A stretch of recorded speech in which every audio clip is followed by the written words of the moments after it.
Yes, well, I have been at UWA for quite a while. This was brought home to me only a day or two ago when, with first semester exams being marked, the top student in one unit, well ahead of the rest, I think he had an unfair advantage because he had his grandfather's notes.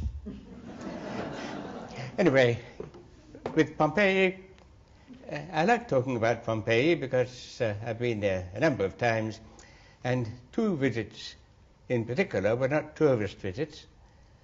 They were to work in these two houses that I'll be talking about this evening.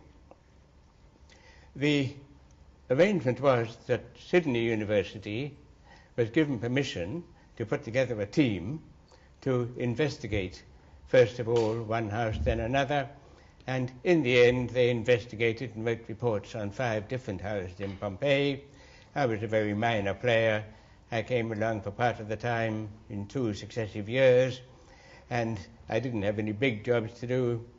I was given the task of checking a lot of measurements that other people had made and writing notes on the architecture of the houses, and that was about all.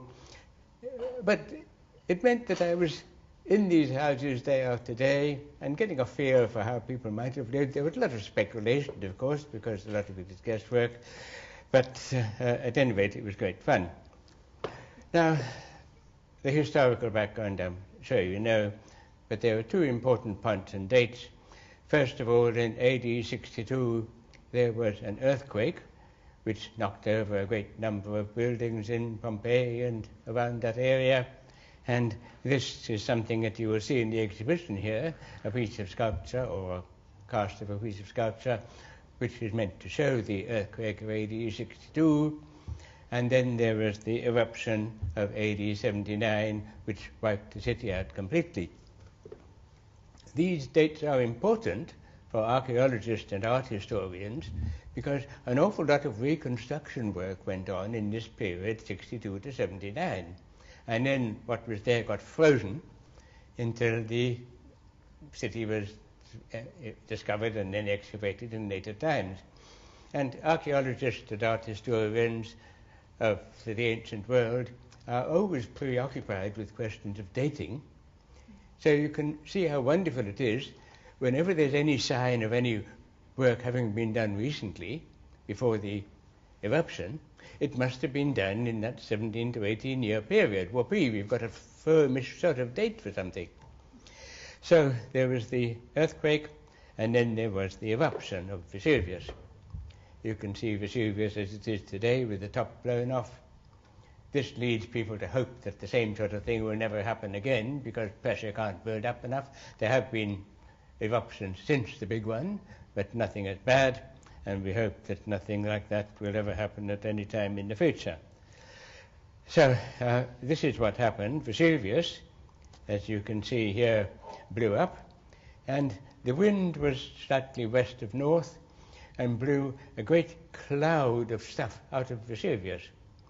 And a lot of it consisted of little things like beanbag fillings, little balls of lava, and then there was just fine ash as well. And as a result, you get this layer of pumice, the little beanbag balls that I've told you about, covering the city to a considerable depth, and then ash on top, and then, of course, over the centuries, ordinary sort of soil on top of those. The wind blew in that direction, so places further away also got covered. Herculaneum didn't get buried under these little lapilli, but it wasn't lucky either, because a sort of slime of volcanic mud slid down the hill. And the difference between Pompeii and Herculaneum is that Herculaneum was really sealed off. And so timber survives quite well at Herculaneum, and all sorts of other things. The awkward thing for the archaeologists is that the layer that covered Herculaneum was so solid that in later times a quite substantial city got built on top of it. So only quite a small part of Herculaneum has been excavated, and the rest waits for some time in the future. There just isn't money to remove the existing city. Pompeii, too, has not been completely excavated because the problems of conservation, once you've excavated something, are extreme.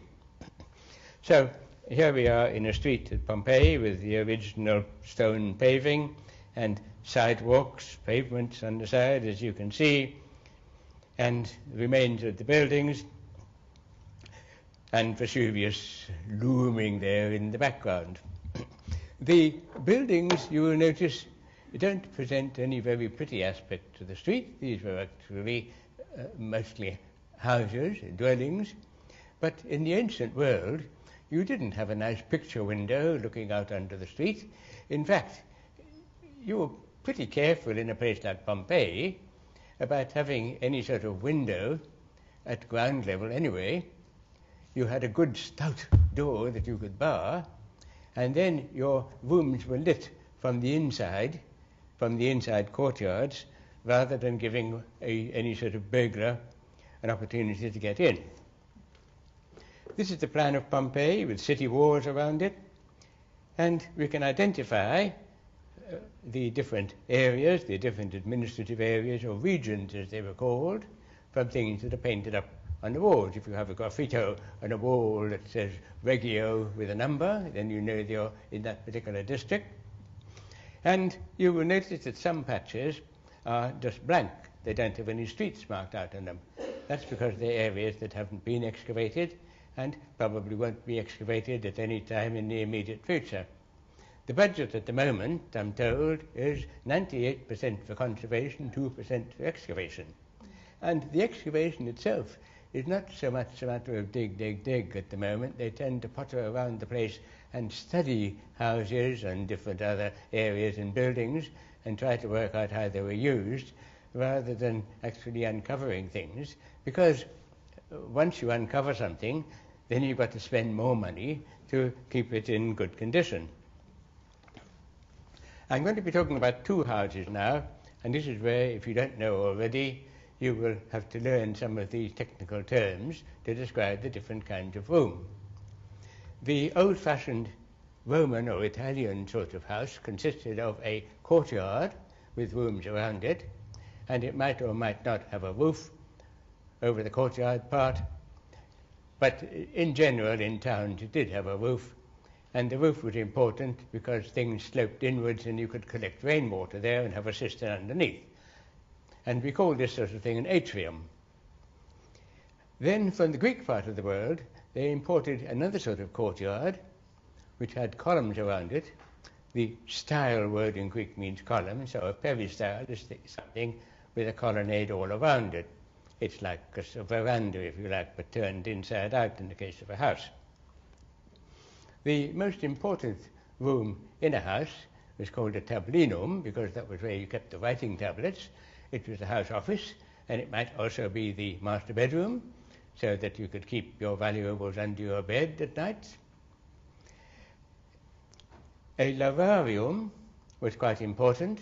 It is where the lares, or the household gods, had little paintings or models of them, and there would be a shelf on which you could put offerings for them. And a few houses in Pompeii had a hypocaust, which is subfloor heating.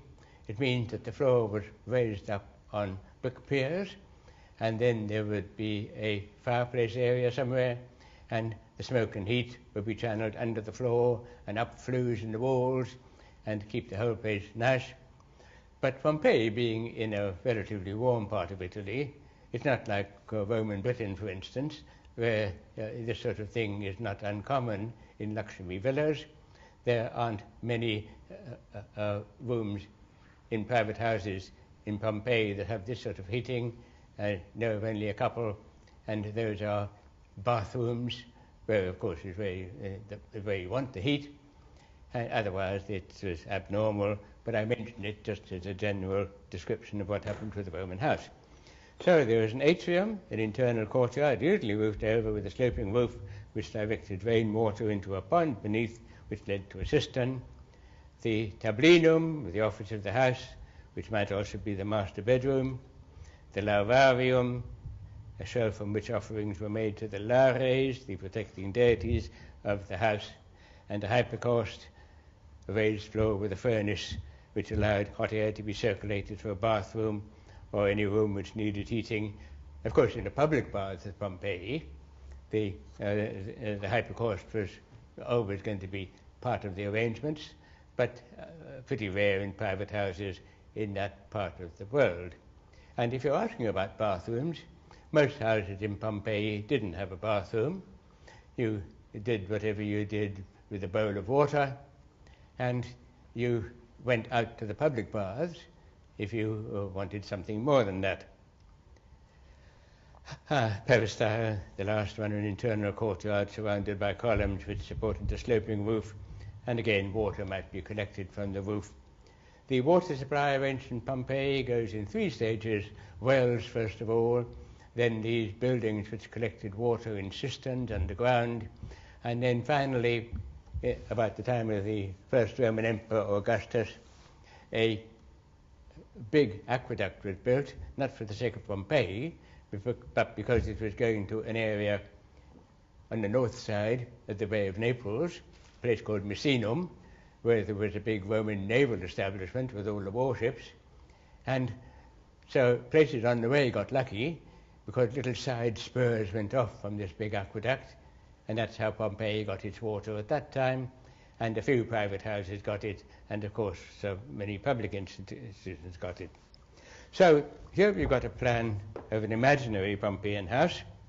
One thing I don't like about it is that if you look at the side of it here, you will see that there are a couple of imaginary windows, and I don't like that.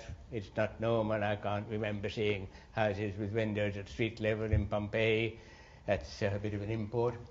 But that part of it is very believable. You've got your main entrance to the house, and it would be normal to have a couple of entrances at the sides which don't lead into the house. They just lead into separate rooms which could be used as shops. You could either run a business from your home or rent it off to somebody else, but you couldn't get into the house from those side rooms. This is an example of an atrium. Oh, sorry, I should have said something more about this. This is a very simple form of house with an atrium here covered with a roof which partly sloped inwards so that water could fall down and be collected in a little pool underneath and then find its way into the cistern. Garden, a back garden. Houses in Pompeii did have gardens, but they weren't just for looking pretty or having a barbie or anything like that. When there were gardens, they made use of them, fruit and nuts, get a bit of extra food. So this is the atrium. I've chosen the house at Herculaneum rather than Pompeii, because this one, as you can see, has got surviving timber doors that slid across. This is the great thing about Herculaneum, as I've said. It was fairly airtight until modern times, and so timber could survive when it didn't survive at Pompeii.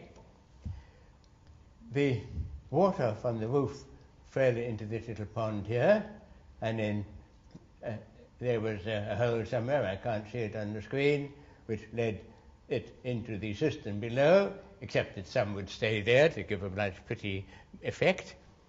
And then there would be a wellhead standing on top here, and you would just drop a bucket down and get water when you wanted it. So that was how the rainwater supply would be managed in a Pompeian house. Around the atrium you get various rooms. You think that these would normally be family bedrooms, and that would be the office of the house and maybe the master bedroom as well. So here's an imaginary representation of an atrium with water falling into this pool, which is called an impluvium, and then being collected later on. So that's the Roman style of arrangement. Now we come to the more Greek style, the Peristyle as it's called, which is an internal courtyard with a roofed area around it, the roof being supported on columns. Very pleasant in a warmer climate. And as you can see, no openings to the street except for the entrance from it. I don't know whether we will go in this direction with house building in Western Australia in the future, as you get quite crammed closer and closer together. But if your local council regulations would allow this sort of thing, which they didn't in the time when I engaged in house building here, you had to leave room around your house, you could tuck your house next to the next door house, and you could then have a very secure area. You could have your roof sloping inwards and collect rainwater there. You would have the problem nowadays of needing space at the front of the house to park your chariots, but otherwise I don't see why the ancient Roman style of house shouldn't work pretty well in Western Australia. And what you get at Pompeii is a combination of this kind of thing. You can see an imaginary house here with an atrium, top right, and a peristyle behind. And this is the sort of thing that regularly happens at Pompeii and Herculaneum. This is a drawing of one particular house which had two atria, a big one and a small one next door to each other there, a smaller peristyle there, and a bigger peristyle at the back there. So you can do what you like with this kind of arrangement once it's established. The reconstituted roof that you can see here in this house at Pompeii, it's a house called the House of the Vetii, and it's been rebuilt. This is important because the house has a very well preserved set of wall paintings there, and they've been left in position rather than taken off to the museum, so of course you have to protect them. And this is a peristyle in the House of the Vetii. The plants that were planted when the house was investigated, this was between the First and Second World Wars, probably not what was there originally. There's an American scholar, Wilhelmina Jastrzemski, who produced a marvelous 2-volume book 20 years ago on Pompeian gardens, based on analyzing root cuttings and all sorts of things. And she came to the conclusion that the gardens there were very practical ones, and she actually tracked down some old gardener who had been responsible for planting this particular house, and she asked him, what principle did you follow when you were doing these plantings? And he said, oh, we just put something there we thought would be pretty. So it wasn't an archaeological reconstruction, and you have to imagine fruit and nut trees there originally. Well, now we come to the first of my two houses, the House of the Coloured Capitals. It's called that because there's the atrium there at the entrance, and then behind you can see the first of two peristyles. And when it was first investigated, they're pretty well washed clean now, the capitals of the columns around the peristyle had a lot of colour on them. So that's how it got its name. It is actually house number 47 in Reggio, in Region 7 or something like that, I can't remember exactly, but to call it the House of the Coloured Capitals is much easier to remember. It's got another name too, which is sometimes used, the House of Daphne, because there's a wall painting there that I'll show you in a moment, so it's got two possible names. The gate there is modern, of course, and the two rooms on the side there, and there's another one on the right, were not, it didn't give any access to the house itself, so you had to get in from the outside, and one of them was probably used as a shop. There are a few remains of prices on the wall plaster on the other one off to the right, and that was probably used as a bar with food being served. You will see over there on the left a downpipe running down inside the wall, which would originally have been invisible because the wall would have been plastered over, and this was probably a downpipe from an upstairs toilet. The upstairs part of the house has totally disappeared. We can only work out that over certain parts of it there would have been 2 stories, and this is why I say that there were up to 60 rooms in the house. It was a pretty big one. I don't think it actually got up to as many as that, but as you will know from seeing advertisements very often, up to actually means down from. You know, we will give you a discount of up to 50% to see, well, you see, if you follow my meaning. So it's down from 60 rooms, and we don't really know how many. But if you're asking about toilets, they were fairly primitive affairs. They were just benches over holes. Quite a few houses, most houses in Pompeii had at least one. This particular house had two, and it had two lavaria. And the reason for that is probably that there was one for one toilet and one lavarium for the family, and a spare for the slaves. Because if you're in an ancient Roman household, you don't have to be very rich to have at least a few slaves, and a house as big as this would have had quite a few of them. So this is the entrance, and here is a plan of the house. We've been looking through the main gateway there. So there is the atrium with rooms off it, and that particular one is where the main lavarium was.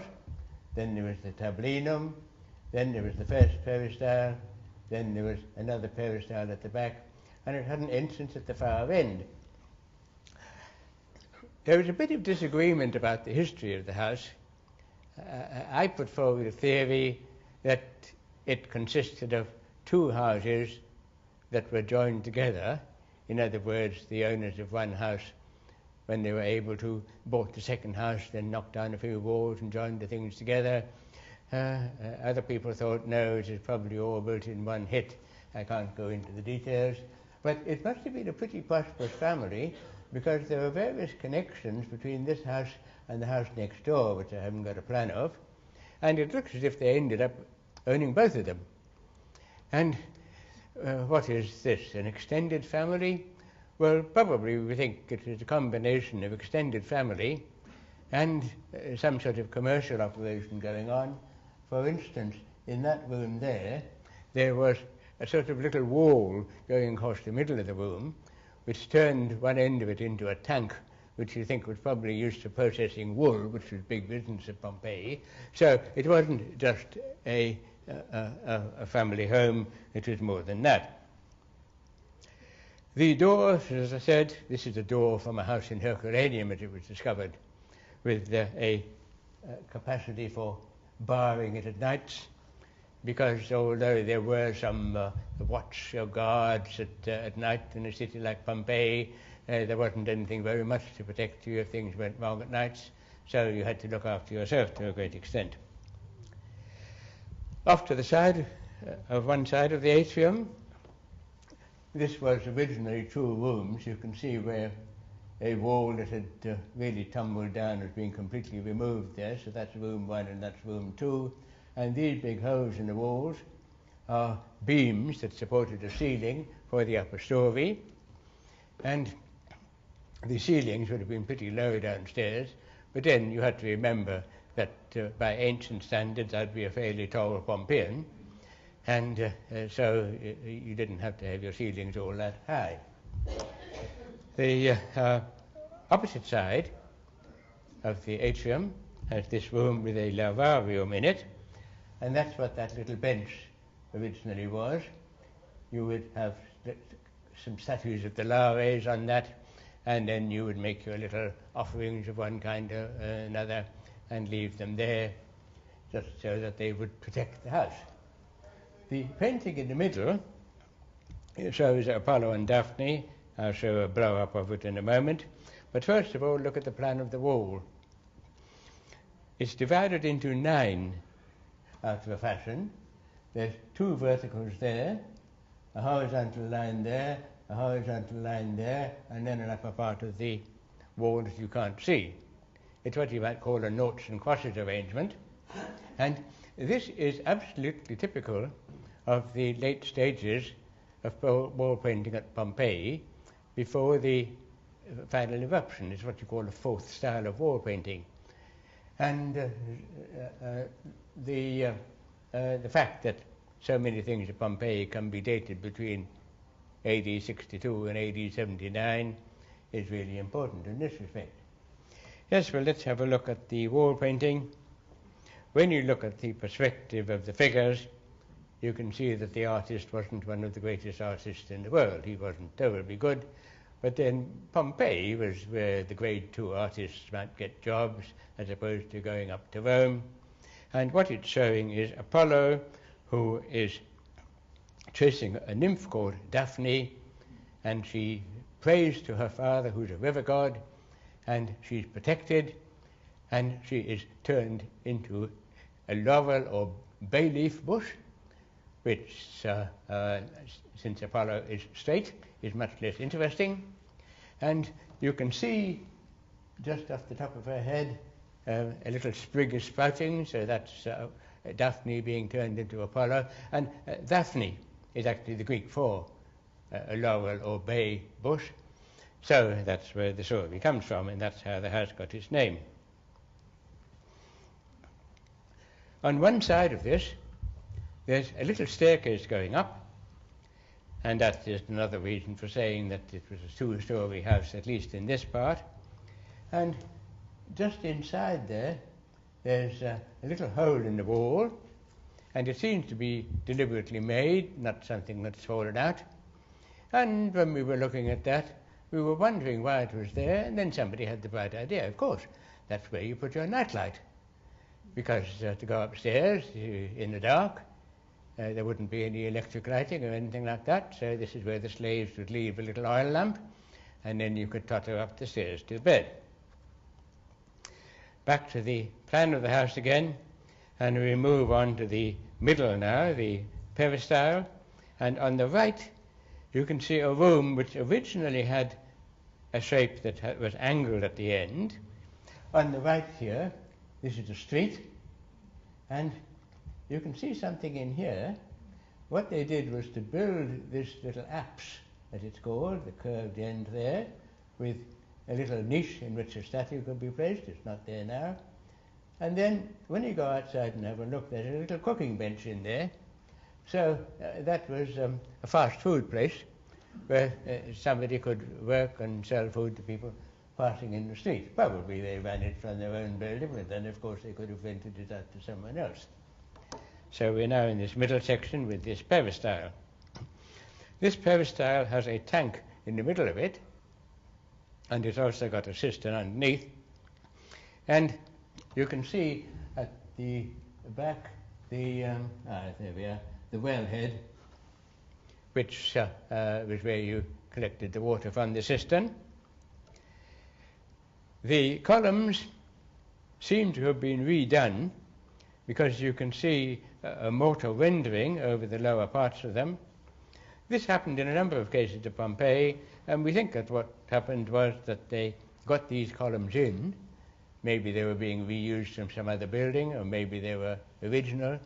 And then with people rushing around and doing things, sometimes somebody bashed into a column and chipped it, so in the end they gave up and just rendered the lower parts so that they wouldn't be damaged anymore. In the basin here, there's a hole, and this isn't a place where a stone has fallen out, because there's the bottom of a bowl that's been inserted in there. And here again, one of the team had a really bright idea, because what was the point of having this anyway? Well, first of all, the Romans could make a mortar which was pretty waterproof, so this was a basin full of water, but it's too small for a swimming pool. And what we think happened was that in the days when there were no refrigerators, this was how you could keep fish fresh. You brought them in from the sea. This would be filled up with seawater, topped up with fresh water occasionally when necessary, and the fish would stay there for a few days anyway. I don't think it was the happiest environment for a fish, but at least it would keep them alive. And the suggestion was that if a fish wanted to have a baby, then it would go off into this secluded place, which is what fish like doing, and then do the deed. So that's one of the little theories about how people lived in this house. Now we come to the room with a circular apse. You remember that at the back of it behind there, that's where the fast food place is. And you will notice that it's on a higher level than the rest. There's a step here. And this is where we found something quite interesting. We did something that was perhaps a little bit naughty. Somebody one day was scratching around and noticed that along here there seemed to be some little stones covering something. So when nobody was looking, because excavation wasn't supposed to take place, we just probed around a bit. And what we found was that there was a channel there, and right at the far end there was a bit of lead piping sticking out. And the way this made sense was that it was connecting up with the water supply of the house brought in from the aqueduct that I mentioned earlier. This is outside another house at Pompeii. You can see lead pipes there, which once carried water along the streets, and there would have been the same sort of thing outside the House of the Coloured Capitals. And so there you get the pipe coming out. Somebody's stolen the rest of it at some stage. And quite interestingly, it's carried right through into the next door house, and that's one of the reasons why we think that both houses were owned by the same family. Outside this room, this is the fast food place. You can just see the cooking bench inside it, the modern bit of timber holding up the thing. Well, that's pretty common around Pompeii. They just take care that things don't fall down anymore. Going a bit further, we're still in the peristyle of the house, central peristyle. There's one room here that is definitely a two-story room with a very high ceiling. It looks as if it's been modified at some time, because that line there is where there would have been a timber upright, probably for a window that went across at this level. So in the end what happened was that it got changed to this level, and I'm not really quite sure how that can be explained. But we certainly benefited from this room, because when I was there each time, it was early summer, and so it got a bit warm in the middle of the day. But that was where we took our packed lunches and hung them up on hooks so that the cats couldn't get them. And when you went into that room from outside, it got no direct sunlight, and it was really pretty cool. And so we assumed that this was probably a summer dining room. And the reason for saying this is that we have a letter from somebody called Pliny, the elder Pliny, who talked about a villa, probably an imaginary one that he had built by the seaside, and he had winter bedrooms and summer bedrooms, and winter dining rooms and summer dining rooms. You can do this with a traditional Australian house, because you can sit on the cool side of the house in the mornings in summer and move round to the other side in the evening, and vice versa. Or in winter time, if you've got a veranda around to see, you can do whatever suits the house. It's the same sort of principle. Yes, so that's that room, which had a rather splendid wall painting. Again, it's this same division into 9. And up at the top there, you can see a figure of abundance personified.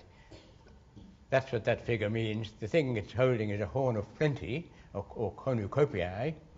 And so this is the way of artistically representing the idea of abundance or abundantia in Roman art. We now move to the less grand part of the house, and this is the kitchen, where you can see this elegant archaeologist engaged in making notes in 1982, and behind him there is the kitchen, which looks like this from the inside. There's a cooking bench, and that's all. There's no oven, and it would be abnormal to find an oven in a Pompeian house. And that's because round the corner there would certainly be a bakery, and if you wanted something cooked in that way, you just put it in a pot and send a slave round the corner and get the baker to put it in his oven for a small sum of money, and this reduced the amount of fuel you had to use and the risk of fire in your house.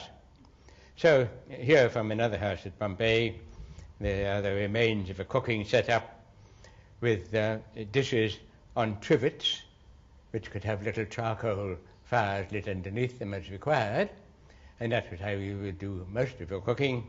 And here is a reconstruction of a bakery at Pompeii with mills going along there, with donkeys or to turn them probably, and then a big bakery oven over on the left, which is where not only bread but other things that needed to be cooked in ovens could be placed.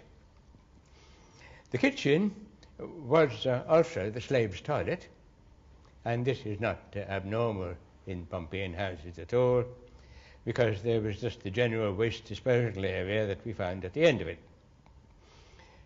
Now there's really nothing remaining of it except a hole. We dropped a line down, and it went down, I think, about 4 meters, so it was a pretty deep hole. And I assume that what happened was that about once a year the worst behaved slave got the job of cleaning it out, and so there it was. The heads that you can see here are bending over the hole, and you might just be able to see a bit of half pipe there, which actually led down into it, so that was where the kitchen slops would be poured as well. And that, of course, is the advantage of having a hole near the kitchen, because that's where everything could be poured. And then with the rest of the house, as I say, people would, if they didn't have toilets, would trot around the place carrying bowls and basins. The almost superfluity of toilets nowadays in houses is really quite different from what happened in the past. For instance, I don't know whether any of you have ever been to the great palace of Versailles near Paris in France, but there isn't a single toilet there. There are various portable things. Yes, well, we're back now, and we're going to have a look at something which is just near the kitchen. That's the kitchen there, if I've got it right. And then going around here, if you're walking in from this peristyle, there's a little entrance where you go downstairs, and there's an underground area, as you can see here. And this is a great big storage cellar with a very interesting wall painting on it. You can see a snake, and then there is a hole in the wall. And we think that what this was for little offerings which were made to the household snake. Snakes live underground, so as you can see, this is the household snake who is protecting the house underground, so naturally you make an offering or two. I don't know whether it's like Father Christmas when you come back the next time somebody has drunk the milk, but at any rate that's a general principle. So there we are, and the back peristyle has got some fairly ordinary rooms with no wall paintings on them, and then another exit to the street. I should have shown you this. The second lavarium is off at the side here, and this is what we've got here. We think this is probably for the slaves. It's sort of tucked into one room, not very nicely presented, but who cares? It's only slaves. Then we have the other entrance from the other side, which is presumably where it's a sort of tradesman's entrance, think of it in that way. The wall paintings that the house once contained, apart from the Daphne one that I've shown you, and the one in the two-story room, have in many cases been cut off the walls and taken to the museum at Naples, which is what happened here. They left it for a while with a few tiles put over it to try to protect it from the weather, but that was no good, so they cut it out, mortared it in. And this is the great problem with conservation. You can't leave these things to the open air now, otherwise they won't be there for long. And when we were there, this mosaic floor had been cleared for us, and in a few weeks, see what had happened, weeds had grown up. So what would happen as soon as we finished was that some weed killer would be sprayed over it, and then a foot of soil would be dumped on top to stop this sort of thing from going on. So conservation really is a problem. Now for the other house, which is a much smaller one. It's called La Casa de la Caccia Antica, the house of the ancient hunt, because of one wall painting there. And it's a much simpler house. There's the entrance there, there's the atrium there, and there are various other rooms. There's a couple of toilets, for instance. One was right at the back, and the other one was here, and some very well preserved wall paintings which are still in position. You don't need me to tell you how the atrium works now. It was something that was roofed over originally. There's the impluvium to collect the water, and the wellhead, and there is the tablinum behind, which had been covered over. This is modern up at the top there to protect it, with a roof, the walls completed and then a roof put over. And as you can see, there are some very nice wall paintings inside there. It's a lovely scheme, because what's happened is that the paintings, some of them have been designed to give the effect of sheets blowing in the wind. It always makes you feel cool to look at them. And the colour is still very well preserved. Now, this wasn't my business. I wasn't a painting person, but there were some people in the Sydney expedition who were definitely concentrating on the wall paintings all the time. And what they did was to put sheets of clear plastic over the wall paintings, draw in what they could see, and then try to reconstruct what wasn't there. So here again you get a wall like this, and as you can see, some of it is there, some of it isn't. The central part there has been taken away to the museum, so of course you know what was there in the first place. Other bits you just have to reconstruct. And I'll show you an example of that in a moment. But before I do that, let me tell you a story about something that was really very amusing.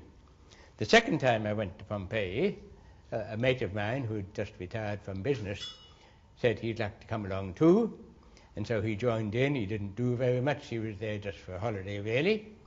But one day when he was wandering around in this house, he was in the atrium, and he noticed some little marks on the wall quite low down.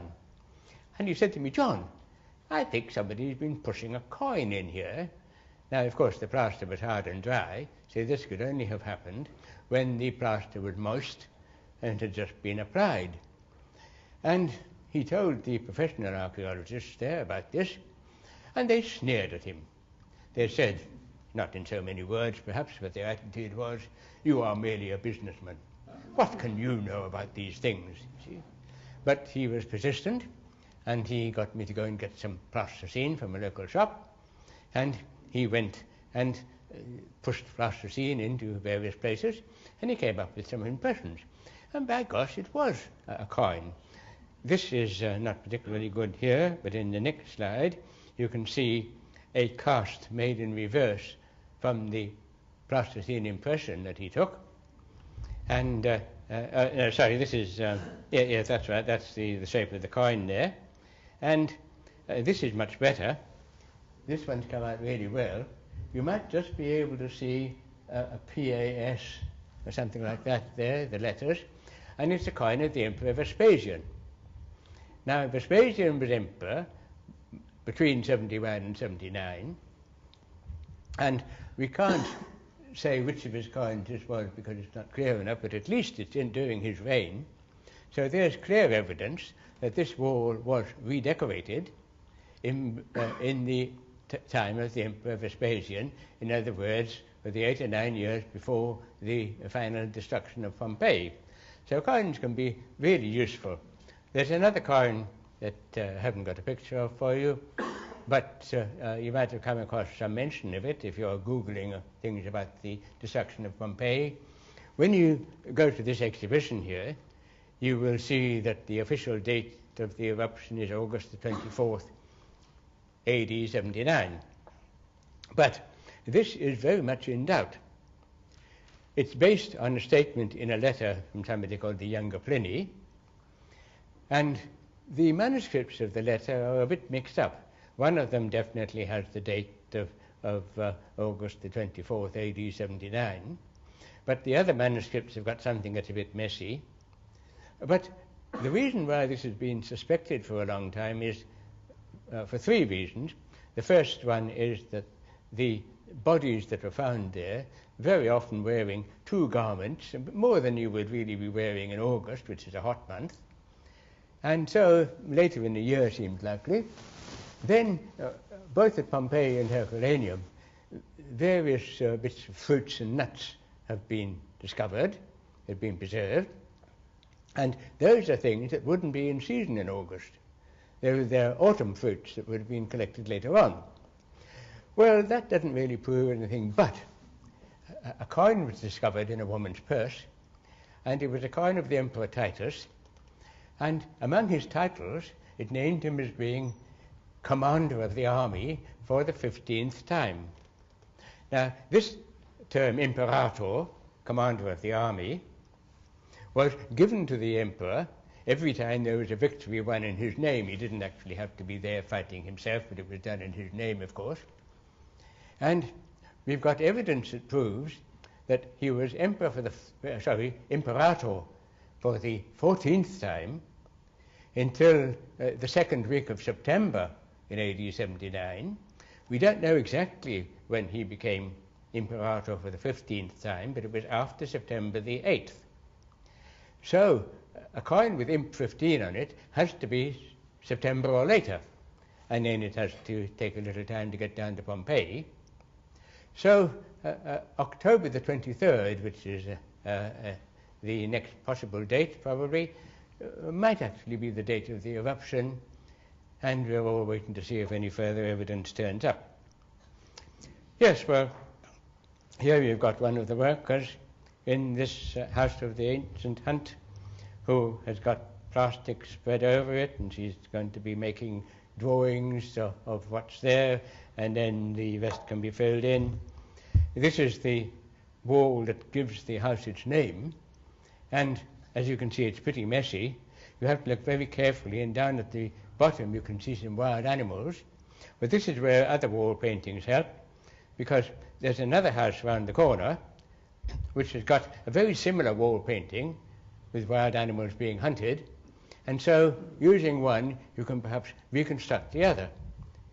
And this is what is going on a lot of the time, using things that were in one place to reconstruct what is barely visible in another. And really it demands an enormous amount of concentration. We used to sit looking at these walls and trying to think, now there's a bit there, could that be matched by a bit there? How do you interpret this? And it's really quite a stressful business. Studying Pompeian painting can sometimes be very hard work, as you can see. So here I've given you my impressions of visits here and of the nature of these particular houses, and perhaps if you're thinking of building a new house, you might think of building a Pompeian style building house, building a Pompeian style house if you can get permission from your local council.